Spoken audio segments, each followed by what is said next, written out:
مخصوص نشستوں کے فیصلے کے بغیر یا آپ کو مخصوص نشستیں دیے بغیر، تو پھر کیا اگر کل تک یہ مخصوص نشستوں کا فیصلہ نہیں ہوتا اور آج رات کو بھی کوئی فیصلہ نہیں ہوتا، تو کیا آپ بائیکاٹ کریں گے کل کے اجلاس کا؟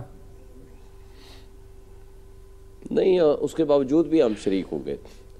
ہمارا یہ ایک اصولی موقف ہے. دیکھیں، آج کی سچویشن کو آپ سائڈ پہ رکھ دیں. آج کی بھی بات اگر کریں، 20 دن ہو گئے ہیں، الیکشن کمیشن آج تک فیصلہ نہیں کر پا رہا. آج کریں گے، کل کریں گے، پرسوں کریں گے. لاسٹ ڈے تک لانے کی ضرورت کیا تھی؟ آپ فیصلہ کر دیتے. اگر آپ نے ہمارے خلاف بھی کرنا ہے تو ہمیں اتنا تو حق تھا نا کہ ہم کورٹ میں جاتے، ہائی کورٹ میں جاتے، سپریم کورٹ میں جاتے کہ جناب یہ ہمارا حق ہے. اور یہ ہمارا حق نہیں ہے، ان کا حق ہے جو خواتین اور اسپیشل جو مائنارٹیز کے معاملات ہیں، کہ جو جنرل سیٹیں جس پارٹی کے پاس جتنی ہوں گی اس کا آئین کا آرٹیکل 51 دیتا ہے. یہ حق ہے. آپ اس کو ان ریپرزینٹیڈ نہیں رکھ سکتے. یہ کوئی خالی نہیں چھوڑ سکتے کہ نہیں جی ہم آپ کو نہیں دیتے. کس کو دیں گے؟ دوسری پارٹی کو. تو ان کا شیئر مل گیا، جتنی جس کی سیٹیں تھیں ان کا نمائندگی مل گئی. اب اس کے اوپر پریزیڈنٹ آف پاکستان نے بڑا ایک جینوئن آبزرویشن لگا کے بھیجی کہ آپ اس کا فیصلہ کر دیں، کیونکہ اسمبلی نامکمل ہے. اور نہ صرف اسمبلی نامکمل ہے بلکہ اس کے ساتھ ساتھ آپ جو کچھ یہ کر رہے ہیں یہ طریقہ کار درست نہیں ہے. اچھا مجھے بتائیں کہ آج کی سچویشن کو سائڈ پہ کر دیں. آگے ایک پریزیڈنٹ بیٹھا ہو آپ کی مرضی کا، الیکشن کمیشن نے ایک پارٹی کا فیصلہ کر دیا اور باقی پارٹیوں کے بارے میں کہا کہ جی ابھی ہم کل یا 2 دن بعد فیصلہ کریں گے. اس دوران آپ نے 1 دن کے نوٹس پہ اجلاس بلایا، آپ نے speaker deputy speaker same day کیا اور ساتھ ہی آپ نے پرائم منسٹر کا فیصلہ کر دیا.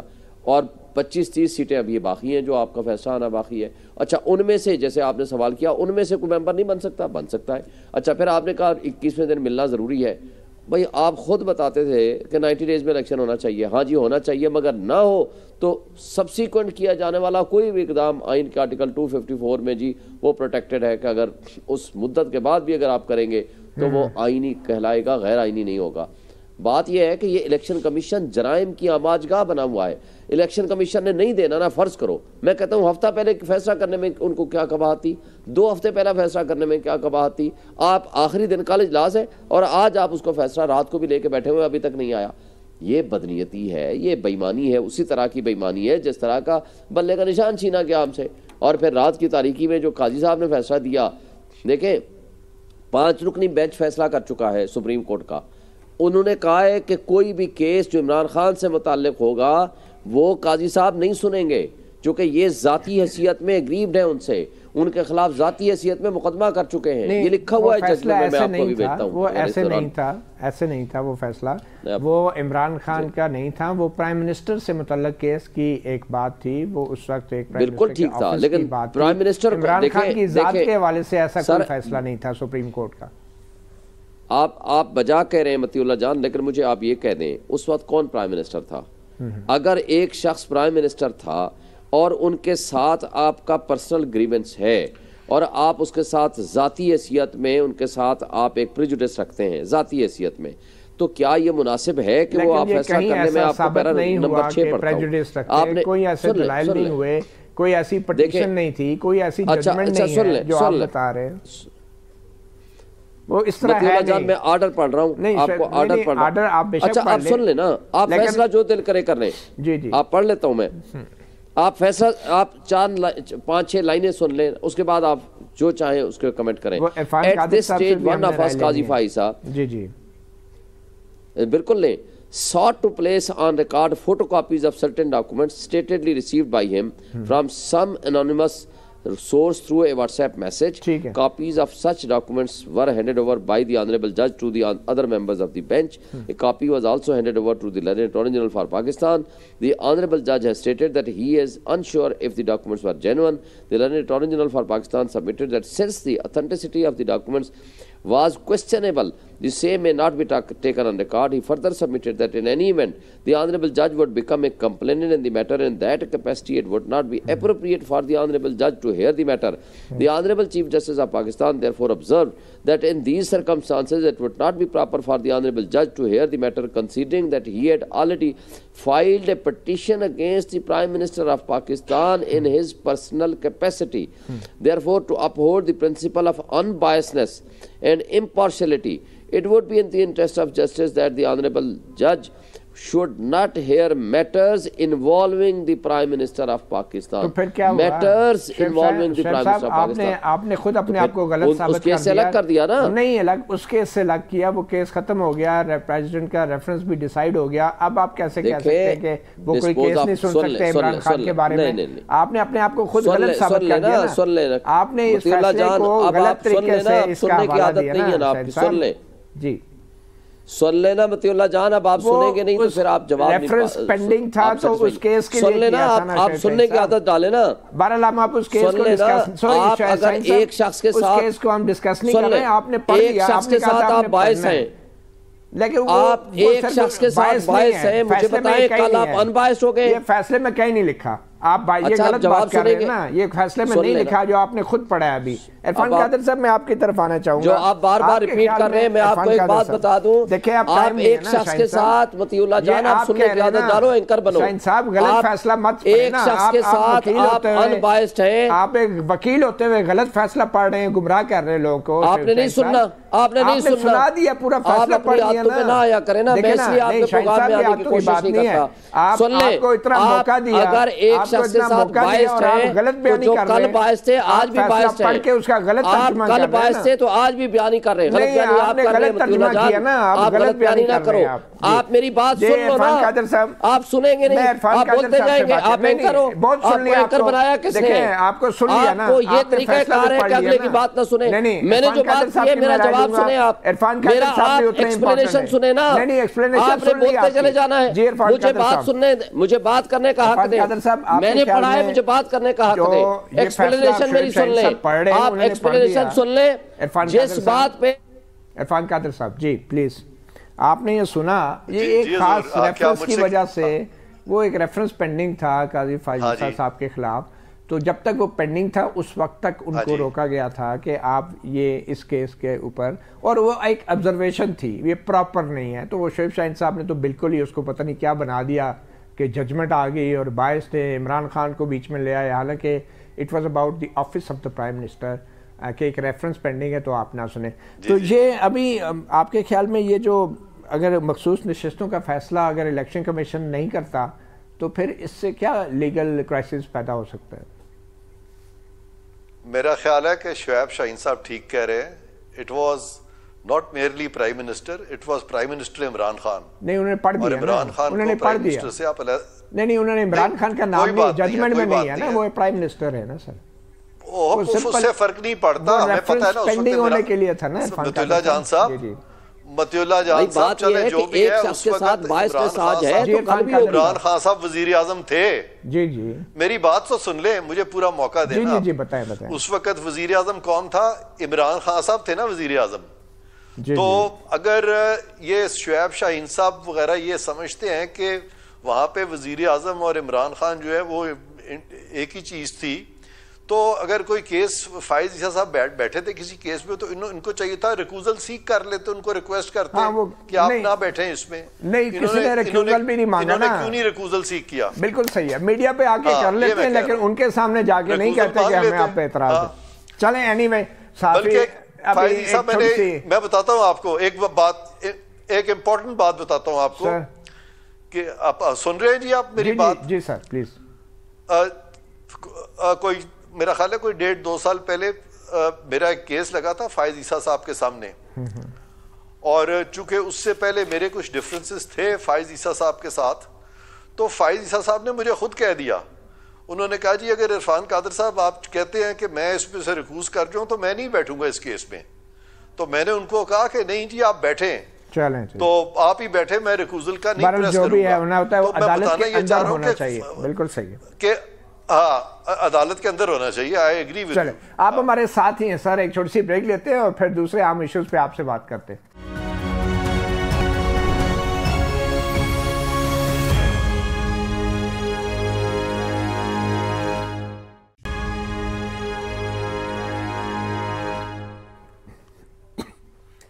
Welcome back. صحافی پروگرام میں اب بات کریں گے اس خط کی جس کا شاید پاکستان میں تو کسی کو انتظار نہیں تھا، مگر آئی ایم ایف کے ہاں کچھ لوگ شاید ضرور منتظر ہوں گے. پی ٹی آئی کی طرف سے اعلان کیا گیا تھا کہ انٹرنیشنل مانیٹری فنڈ کو ایک خط لکھا جائے گا کہ جو پاکستان کو اب تیسری قسط ملنی ہے IMF ڈیل کی، اس کو مشروط کیا جائے پاکستان کے اندر ہونے والے انتخابات کے آڈٹ سے، اور آج اس خط کی تفصیلات بھی منظر عام پہ آ گئی ہیں۔ اسی حوالے سے بات کرنے کے لیے ہمارے ساتھ موجود ہیں ایڈوکیٹ شعیب شاہین، پاکستان تحریک انصاف کے رہنما ہیں، اور پاکستان کے سابق اٹارنی جنرل فار پاکستان جناب ایڈوکیٹ عرفان قادر۔ بہت شکریہ آپ دونوں مہمانوں کا۔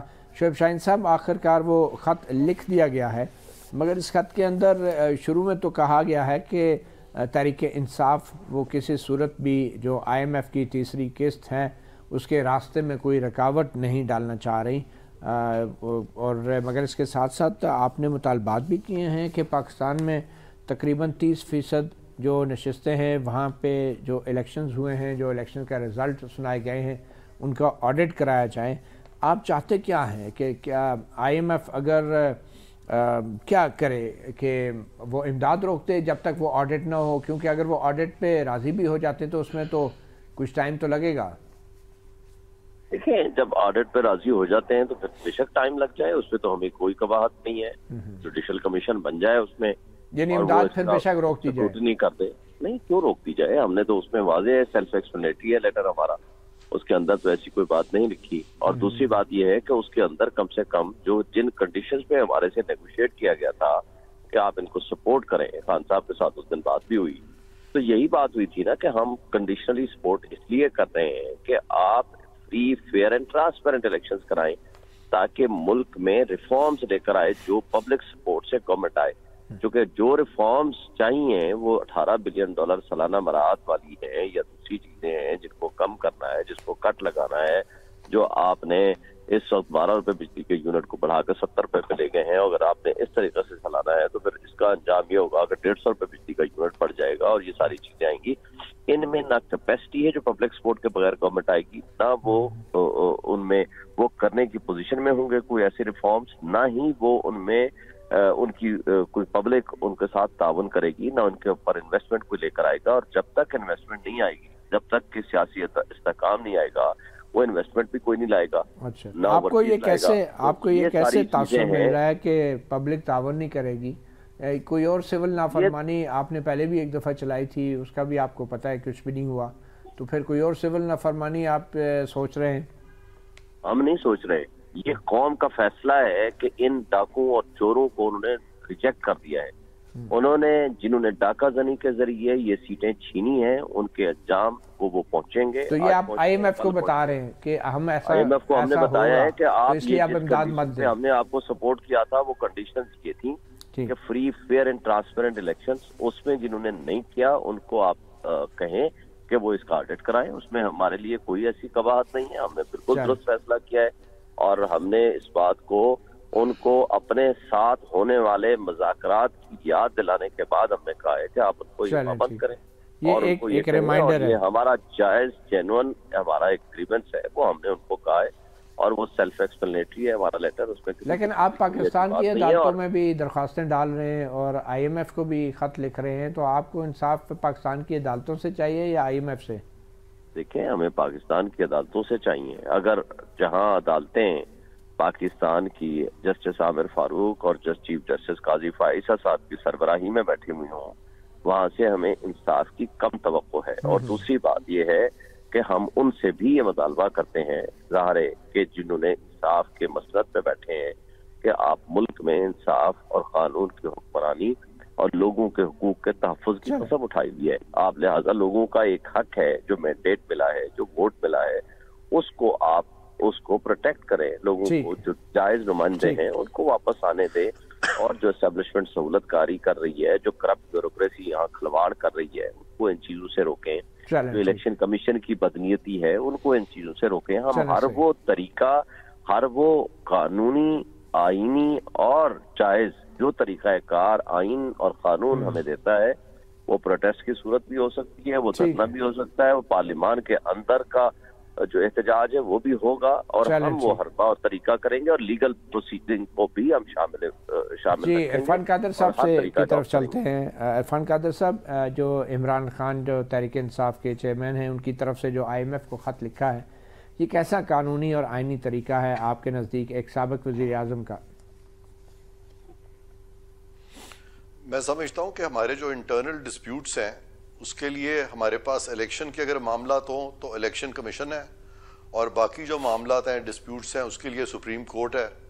تو یہاں پہ اگر ہم اپنے انٹرنل معاملات جو ہیں وہ بھی آئی ایم ایف کی طرف کر دیں گے یا آئی ایم ایف کو اس میں انوالو کر لیں گے کہ آئی ایم ایف جو ہے وہ ایک سپرا الیکشن کمیشن بن جائے یا سپرا سپریم کورٹ بن جائے، تو یہ تو ایسا ہی ہے کہ ہم دوسری جو انٹرنیشنل جو ایجنسیز ہیں ان کو دعوت دے رہے ہیں کہ ہمارے انٹرنل معاملات کو وہ دیکھیں اور اس کے مطابق وہ پاکستان کو امداد دیں یا اس کے مطابق ہماری اکنامک پالیسیز جو ہیں ان کی طرف دیکھیں یا اکنامک انٹرسٹ جو ہے اس کو واچ کریں. تو کل کو جو ہمارے جو ڈیفنس انٹرسٹ ہیں اسی سے یہ کہیں گے کہ جی اس میں بھی ان کو ڈیفنس جو ہماری بہت سارا ڈیفنس کی چیزیں آتی ہیں اس پہ بھی کہیں گے کہ چونکہ الیکشن جو ہے وہ صحیح نہیں ہے تو ایسی حکومت کے ہاتھ میں ڈیفنس آ گیا تو لہذا ڈیفنس میں بھی ہماری آپ معاملات کو ابھی التوا میں ڈال دیں فی الحال. تو اس طرح کی چیزیں دنیا میں کبھی نہیں کی جاتی. خوددار قومیں جو ہیں اپنے ڈفرینسز خود ریزالو کرتی ہیں.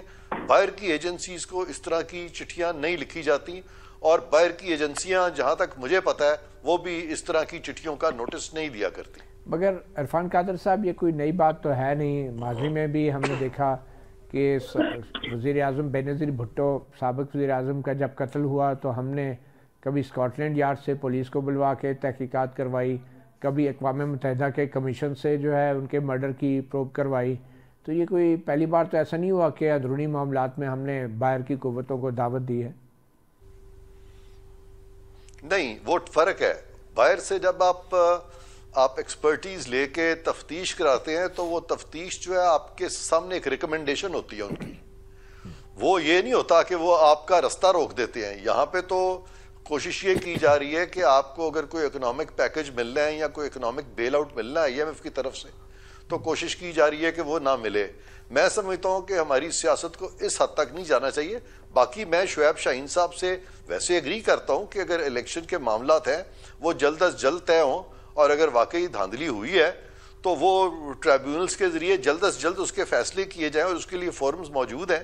اور یہ فورمز میں جا کے ان کو کہیں کہ جی 1-2 مہینے میں سارے معاملات آپ ختم کریں، نبیڑیں ان کو، تاکہ دودھ کا دودھ اور پانی کا پانی ہو. لیکن آئی ایم ایف تک پہنچنا جو ہے یہ سم ہاؤ میں سمجھتا ہوں کہ یہ ملکی مفاد میں نہیں ہے. اچھا، اس سے پہلے بھی پی ٹی آئی کے شوکت ترین صاحب کی ایک آڈیو لیک ہوئی تھی جس میں وہ خیبر پختونخوا کے اور پھر پنجاب کے وزیر خزانہ کو کہہ رہے تھے کہ آئی ایم ایف کو خط لکھا جائے کہ ہم جو ہیں وہ آئی ایم ایف کے ٹارگٹس کے حصول کے لیے صوبے جو ہیں وہ اپنی کنٹریبیوشن نہیں کریں گے محصولات کی ریکوری کے لیے.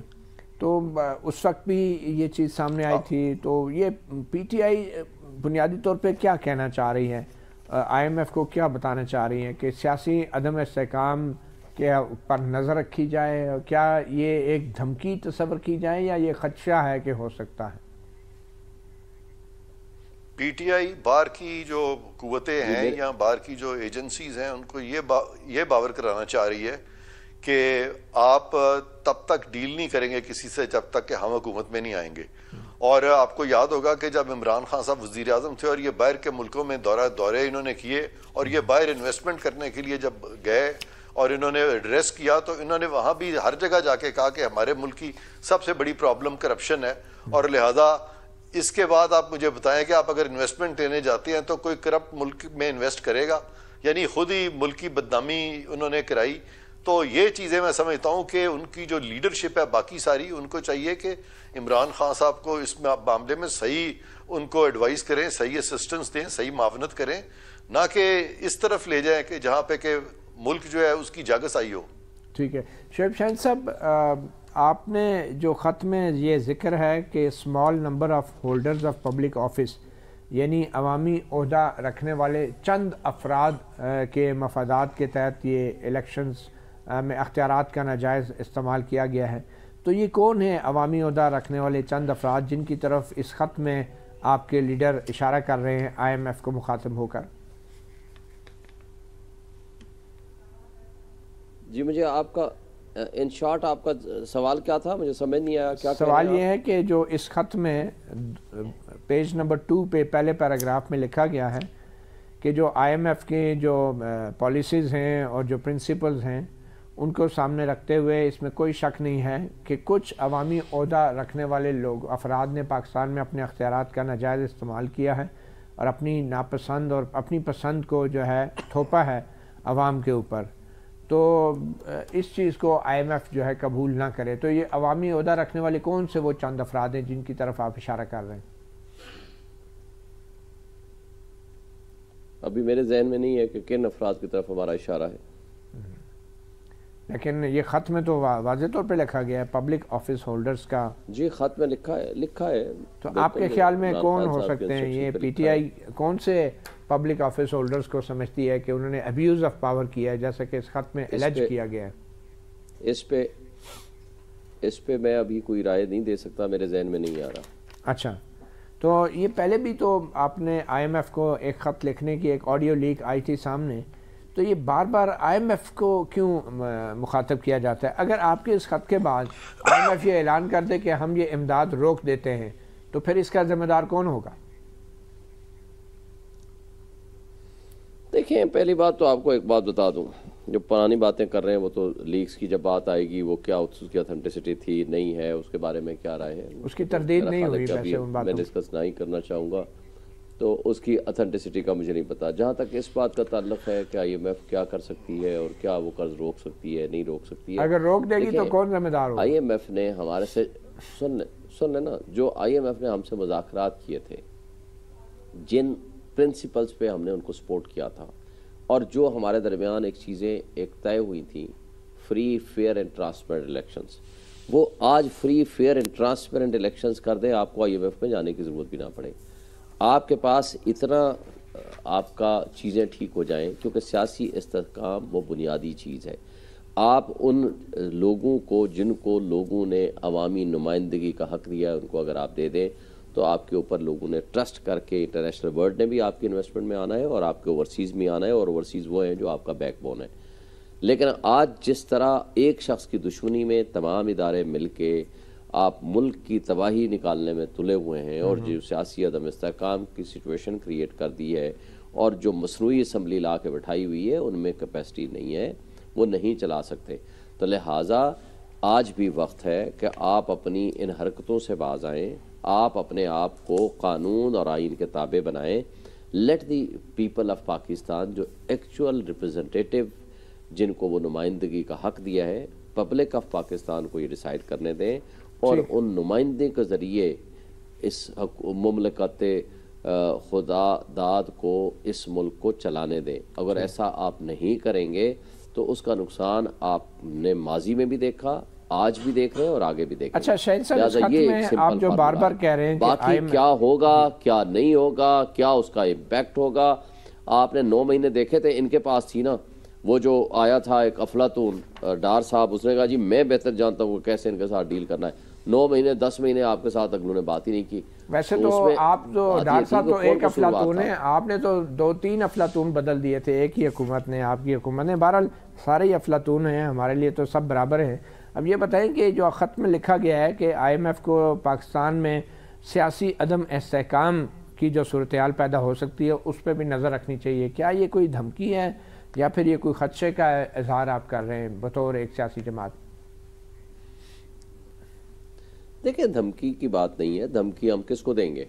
ہم آئی ایف ایم کو تو دھمکی نہیں دے رہے نا، ہم تو صرف یہ ان کو انفارم کر رہے ہیں کہ یہ کچھ ہو رہا ہے اس ملک میں. یہ طے ہوئی تھی چیزیں، جو مذاکرات ہوئے تھے، یہ ہوا تھا کہ سیاسی عدم استحکام ختم ہوگا، سیاسی استحکام آئے گا الیکشنز کی وجہ سے، اور یہ بات آئی ایم ایف نے خود بھی اپنے اسٹیٹمنٹ میں دی تھی. تو اس سے ملک ترقی کرے گا، اس سے ملک میں انویسٹمنٹ آئے گی، اس سے ملک میں ریفارمز آئیں گی. تو وہ الیکشن تو ہو گئے نا، وہ الیکشن تو ہو گئے، لیکن جو کچھ الیکشن جس طرح ہوئے ہیں، جس طرح کا الیکشن ہوا ہے، اس کو آپ الیکشن مانتے ہیں؟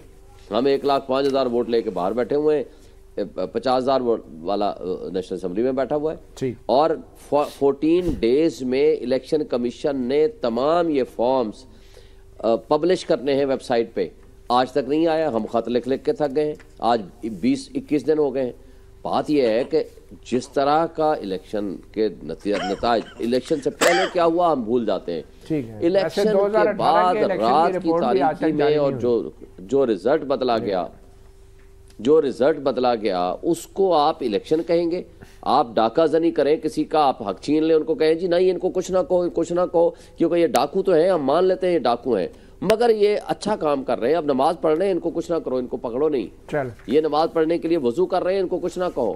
بھائی جنہوں نے ڈاکہ ڈالا ہے ڈاکو کو سب سے پہلے ان کے انجام تک پہنچاؤ، ڈاکو کو سائٹ پہ کریں، جو اس کے اصل مالک ہیں ان کے حوالے وراثت دیں اور let the people have to decide. چلیں اگر یہ ڈاکہ ہے بھی شاہد صاحب تو میرے خیال میں یہ ڈاکہ پہلی بار نہیں پڑا عوام کے مینڈیٹ پہ، آپ بھی اچھی طرح جانتے ہیں اور سمجھتے ہیں۔ چھوٹی سی بریک لیں گے اور بریک کے بعد پھر کچھ نئے معلومات جو سابق وزیر دفاع خواجہ آصف نے ایک انٹرویو میں دی ہیں، اب وہ کتنی نئی ہیں عوام پہلے سے سب کچھ جانتی ہے اور یہ صرف خواجہ آصف صاحب نے پہلی دفعہ شاید اعتراف کیا ہے ان چیزوں کا، یہ اب وقفے کے بعد آپ کو بتاتے ہیں۔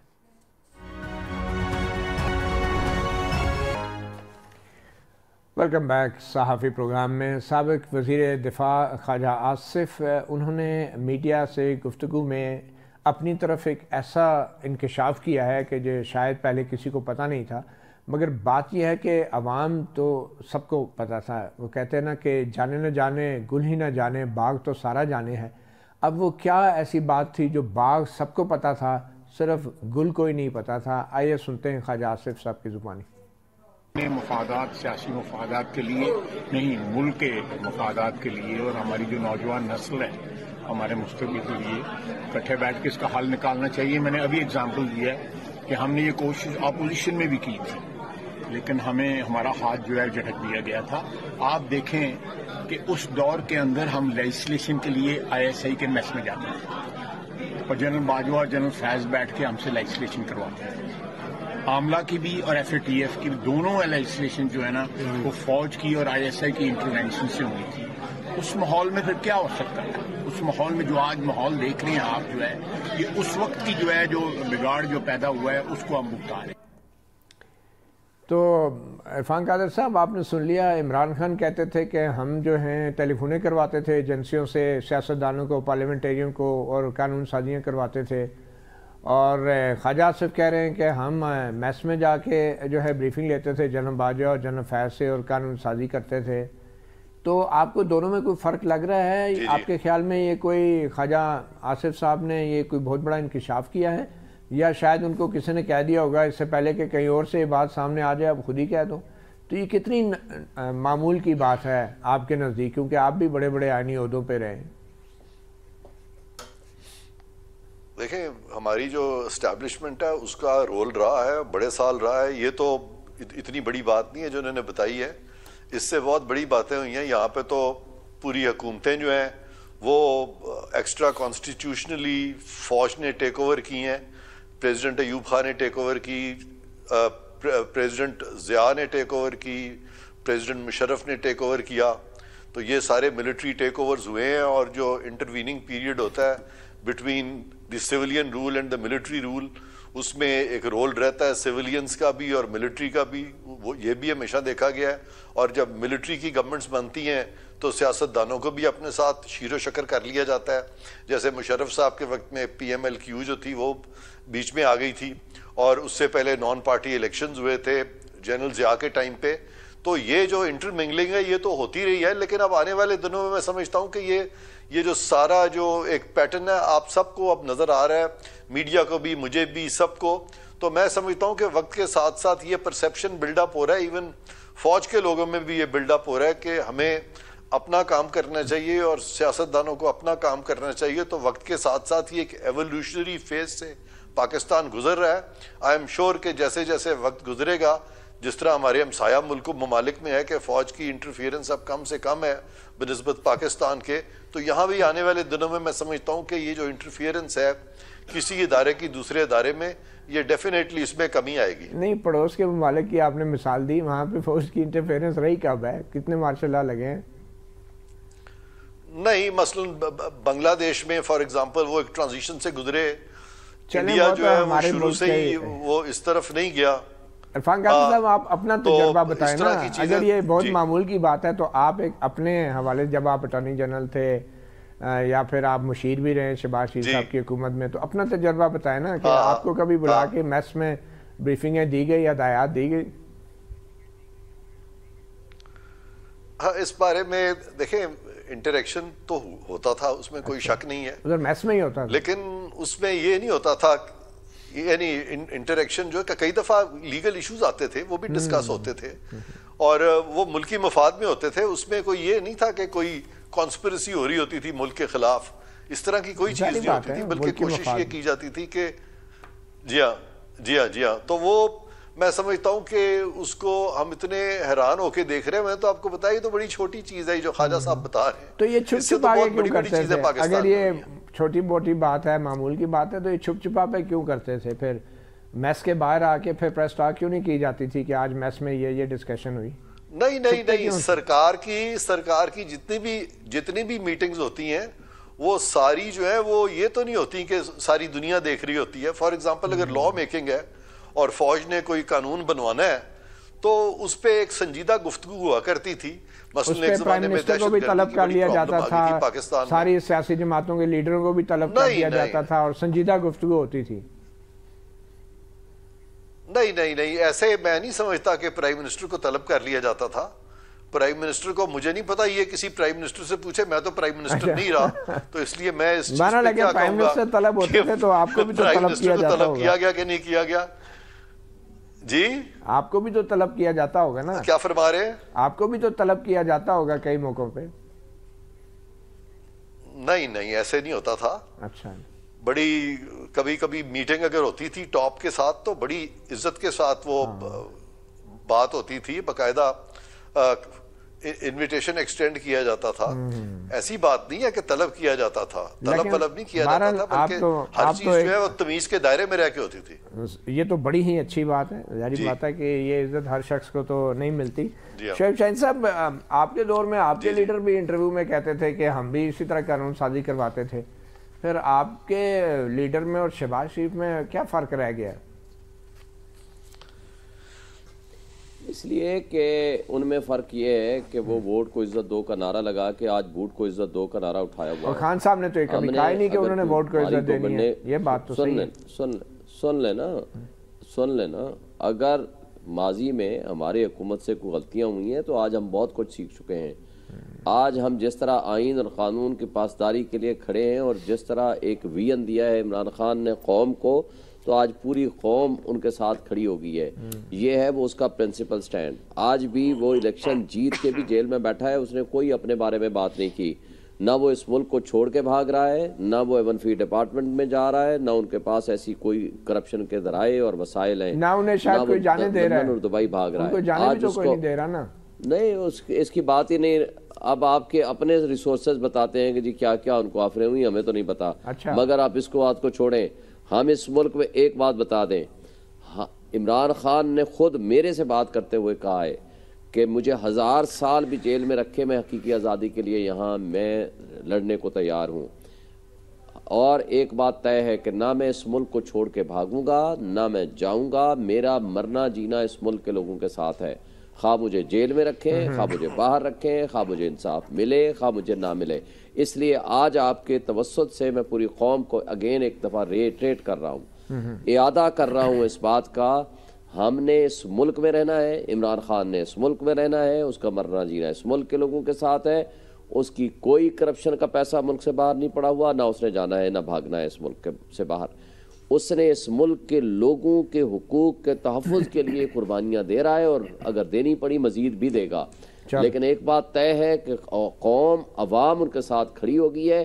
تو جو لوگوں کے حقوق پہ آج ڈاکہ ڈالا گیا ہے، اس طرح کا ڈاکہ ماضی میں 76 سال میں نہیں ڈالا گیا. چوری ہوتی ہوگی 2000 4000 5000 کی، لیکن جو آج ہو چکا ہے یا ہو رہا ہے، اس طرح کی بدترین قسم کی ڈاکہ زنی، دھاندلی، جرائم، وہ پبلک کی آنکھوں کے سامنے جو کچھ ہو رہا ہے، 2018 میں بھی نہیں ہوئی اور ہم اس کے تحفظ کے لیے نہیں ہوئی. مجھے بتائیں ان کا ایک بندہ بتا دے. سن لیں، اچھا آپ نے اچھا کیا چھیڑ دیا. ایک بندہ بتائیں جو ان کا فارم 45 لے کر آیا ہو. ایک بندہ بتائیں جو ہمارے میں سے. اب اچھا آج بتائیں ان کا نثار چیمہ کیا کہہ رہا ہے. مجھے آ کر آفر کی گئی آپ ٹکٹ لے لو، میں نے کہا نہیں یہ پی ٹی آئی کا حق ہے میں نہیں لیتا. حافظ نعیم نے کیا کہا، اس نے کہا جی یہ پی ٹی آئی کی سیٹ ہے میں نہیں لیتا. مصطفیٰ کھوکر نے جو کچھ کہا وہ سب آپ کے سامنے ہے. جماعت اسلامی نے جو کہا وہ آپ کے سامنے ہے. اور جو مصطفیٰ کمال نے ایڈمٹ کیا کہ ان کے لوگ کہہ رہے ہیں کہ آپ کا مینڈیٹ 100% چوری والا ہے، ہمارا 50 سے 60% چوری والا ہے. ہاں جی میری آڈیو ہے، میں نے کہا ہے. اچھا اس سے آگے جائیں، جو اچکزئی کہہ رہا ہے، جو مولانا فضل الرحمان کہہ رہا ہے، جو اختر مینگل کہہ رہا ہے. دیکھیں اس طرح جو جی ڈی اے کہہ رہی ہے اس طرح کی، اور لشکری رئیسانی کیا کہتا ہے کہ جی صبح میرے پاس آئے جی لے جی آپ سیٹ لے لو. میں نے کہا بھائی اس طرح کی سیٹیں ملا کرتی ہیں. تو آپ نے جو کچھ پوری دنیا نے دیکھا، جو آج آپ کے پاس ایویڈنسز کے طریقہ کار ہیں، جو آپ کے پاس سوشل میڈیا ہے، سب نے اپنی آنکھوں سے دکھایا. مجھے بتا دیں کہ وہ چیز کوئی 2018 میں ایسی کوئی 4 مثالیں لے آؤ جو آپ کہیں گے میں مان لوں گا. مگر ٹھیک ہے الزام لگائے گئے، خرابیاں بھی ہوئی ہوں گی، میں یہ بھی نہیں انکار کرتا، مگر ایسا نہیں ہوا جو کچھ آج ہوا ہے. بھی نہیں ہے یہ بات صرف فارم 45 یا 47 کی نہیں ہے، یہ بات 1947 کی بھی ہے. اور آپ اچھی طرح جانتے ہیں کہ صرف پولنگ والے دن سب کچھ نہیں ہوتا، 2018 سے پہلے بھی جو ہوا وہ بھی ایک تاریخ کا حصہ ہے. شعیب شاہین صاحب کوئکلی یہ بتائیں، آج نواز شریف صاحب نے بھی بڑے عرصے بعد خطاب کیا پارلیمانی پارٹی سے، اور انہوں نے شہباز شریف کو اب باقاعدہ جو ہے انہوں نے نامزد کر دیا ہے وزارت عظمیٰ کے عہدے کے لیے، اور خود پیچھے ہٹ گئے ہیں. تو آپ کے نزدیک جو ہے نواز شریف صاحب کیوں پیچھے ہٹے ہیں آپ کے خیال میں؟ دیکھیں ان کو تو وہ چاہیے جو کٹ پتلی ہو. نواز شریف نے شاید وہ کٹ پتلی بننا سے قبول نہیں کیا ہوگا، یا ان سے ان کو ڈر ہوگا کہ یہ شاید کٹ پتلی ابھی تو بن رہا ہے کیونکہ اس کو اپنے مقدمات سیدھے کرنے تھے، اپنی بیٹی کو لگوانا تھا، لیکن شاید مستقبل میں کٹ پتلی نہیں بنے گا. ان کو شاید عثمان بزدار چاہیے. عثمان بزدار کی بات نہیں کرتا، شہباز شریف خود کہتا ہے میں ان کی آنکھ کا تارا ہوں، یعنی میں کٹ پتلی ہوں، دوسرے الفاظ میں وہ کہنا چاہ رہا ہے. تو جو خود اپنی خود ستائی کر رہا ہے، اس کی خود ستائی کے اندر اس کے آپ نے کنفیشنل اور ایڈمیشن آپ اٹھا لے. تو بات یہ ہے کہ اب جو کچھ اس کی شکل سے لکھا ہوا نظر آ رہا تھا، نواز شریف خود کیوں نہیں آئے آپ کے خیال میں وزیر اعظم؟ یہ تو آپ نواز شریف اور ان کی، یہ تو نواز شریف اور ان کی پارٹی سے پوچھ سکتے ہیں. آپ کے خیال میں کیوں نہیں آئے؟ دیکھیں میرا خیال ہے کہ اس کو سیدھا اسٹیبلشمنٹ کو اس کے اوپر یقین نہیں ہوگا، چونکہ جو بوٹ پالش شہباز شریف کر سکتا ہے وہ نواز شریف شاید اس سے ان کی ایکسپیکٹیشن نہ ہو، اور پروبیبلی اس کو اس لیے سائیڈ لائن کر دے گا. ان کو دونوں کو پتا ہے کہ ان دونوں کا مینڈیٹ چوری شدہ ہے، خواہ وہ جو شہباز شریف کی صورت میں بیٹھے ہوئے ہیں یا نواز شریف کا مسیرہ والا ہو یا لاہور والی سیٹ ہو، ان کو دونوں کو پتا ہے. لہٰذا اس کو بلیک میل کر دیا ہوگا تو پیچھے ہٹ، اس نے 1 سیکنڈ لگایا ہوگا، چونکہ جو ڈیلر ہے وہ لیڈر تھوڑا ہوا کرتا ہے، ڈیل کر کے جاتا ہے، ڈیل کر کے واپس آتا ہے، تو ڈیلر ہے وہ. اس نے ڈیل کی کہ بیٹی کا چلو میں اس کو بنوا لوں، ادھر سے شہباز شریف کو بنوا لوں، اپنے مقدمے ختم کراؤں. اس نے ڈیل کر کے پیچھے ہٹ گیا. جی عرفان کاٹر صاحب آپ کیسے دیکھتے ہیں نواز شریف صاحب نے آج جو تقریر کی، پرانے دکھڑے بیان کیے، دہرائے، ایک وہ ثاقب نثار بیچارے ہیں ان کا نام بھی لے لیا، لیکن باقیوں کا بھی نام لیے بغیر ذکر کر دیا. تو آپ کے خیال میں کیا نواز شریف کو بتانا نہیں چاہیے تھا کہ کیا وجہ ہے کہ وہ اپنے آپ کو آج وزارت عظمیٰ کے اہل نہیں سمجھتے؟ اور آج کیا نواز شریف صاحب سے یہ سوال نہیں اٹھنا چاہیے کہ خود کو کیوں نکالا؟ یہ مجھ سے پوچھ رہے ہیں آپ؟ جی آپ سے سر. جی ہاں میں سمجھتا ہوں کہ آپ صحیح فرما رہے ہیں کہ ان کو یہ وضاحت کرنی چاہیے، لیکن اپیرنٹلی لگ یہ رہا ہے کہ جو مینڈیٹ وہ ایکسپیکٹ کر رہے تھے غالباً اس طرح کا مینڈیٹ آیا نہیں، اور ان کا جو خیال تھا کہ ایک بہت مستحکم مضبوط حکومت آئے گی جس میں کہ ان کے پاس کافی لیوریج ہوگا، جو چیزیں وہ کرنا چاہتے ہیں وہ کر سکیں گے غالباً. اب اس مینڈیٹ کے بعد جبکہ وہ سب سے زیادہ سیٹس جو ہیں وہ انڈیپینڈنٹس کو ملی ہیں، تو اس وجہ سے میرا خیال ہے کہ وہ نہیں چاہ رہے وزارت عظمیٰ کو، اور انہوں نے وہ شہباز شریف صاحب کو کہہ دیا کہ وہ وزیر اعظم بن جائے. اپیرنٹلی تو یہ نظر آ رہا ہے.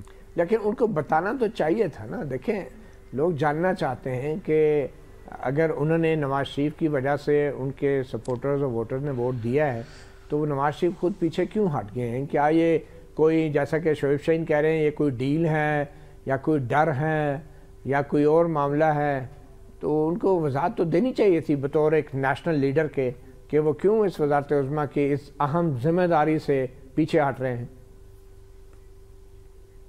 یہ بالکل ڈیل نہیں ہے، یہ میرا خیال ہے ان ایکسپیکٹڈ ریزلٹس تھے، جو کہ کچھ لوگ جو تھے وہ سمجھ رہے تھے کہ اس قسم کے ریزلٹس نہیں آئیں گے. لیکن الیکشن سے پہلے کچھ ایونٹس ہوئے ایسے جس سے کہ میں سمجھتا ہوں کہ بہت سارا سمپتھی ووٹ جو ہے وہ بھی انڈیپینڈنٹس لے گئے. تو یہ ساری چیزیں جب اس پہ پورا غور و خوض ہوگا کہ یہ کیوں ہوا, یہ اتنا زیادہ الیکشن میں اتار چڑھاؤ کیوں آیا, اور یہ ووٹنگ پیٹرن جو ہے وہ اس طرح سے کیوں ایمرج کیا, تو بہت سارے حقائق پھر سامنے آئیں گے جب یہ ساری تفتیش ہوگی اس پہ. تو بہت شکریہ عرفان قادر, سابق اٹارنی جنرل فار پاکستان, اور ایڈوکیٹ شعیب شاہین. پروگرام صحافی سے اجازت. اللہ حافظ.